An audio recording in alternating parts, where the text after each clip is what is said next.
think Norway is involved, so that's on the Patriots, but this whole deal is also about missiles or ammunition, so it's broader than Patriots. We have one country that has 17 Patriots getting ready to be shipped. They're not going to need them for them. So we're going to work a deal where the 17 will go, or a big portion of the 17 will go to the war site. Mr. President. That can be done very quickly. Mr. President. Mr. President. Yeah, please. Could this transaction with NATO be viewed as a step towards achieving peace, letting Putin know that now Zelensky has a little bit more powerful tools in his tool chest, and maybe that brings him to the table to achieve peace? So I know that you wanted to do that. Brian, that's what we've been saying. I think you might have expressed it better if you wanted to.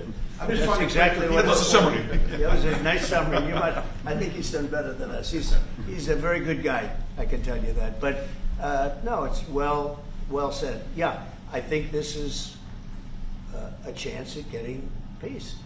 Or it's just going to be the same thing. I have to tell you, Europe has a lot of spirit for this war.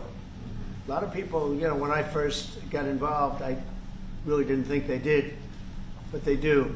And I saw that a month ago, and you were there, many of you were there.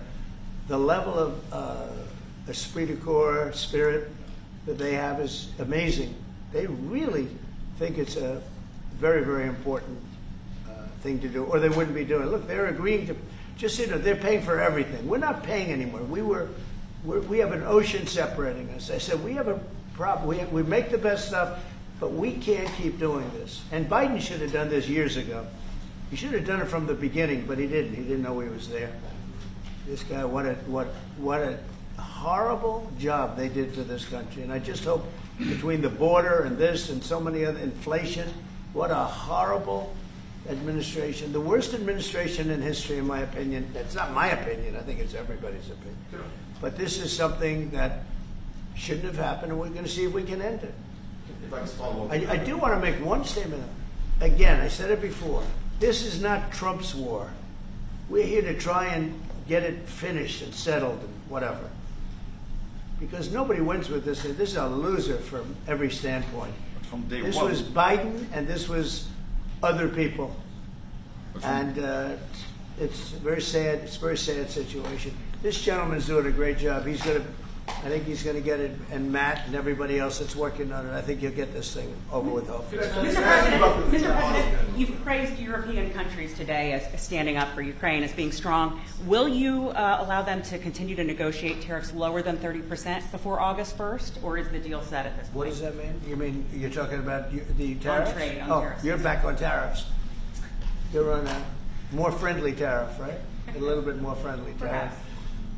No, we're going to be talking to people. We have, I watched the show this morning. They were talking about, well, when's he going to make the deal? The deals are already made. The letters are the deals.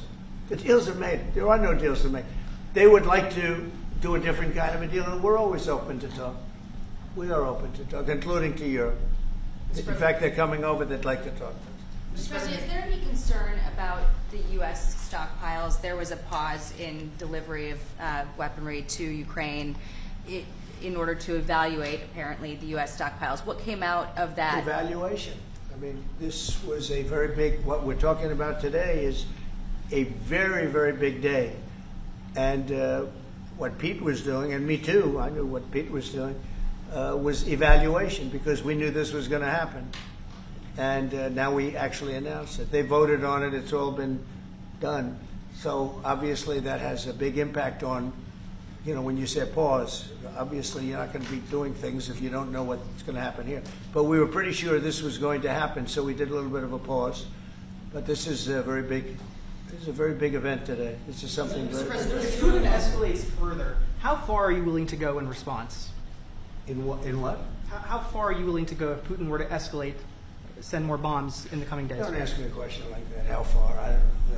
I want to get the war settled.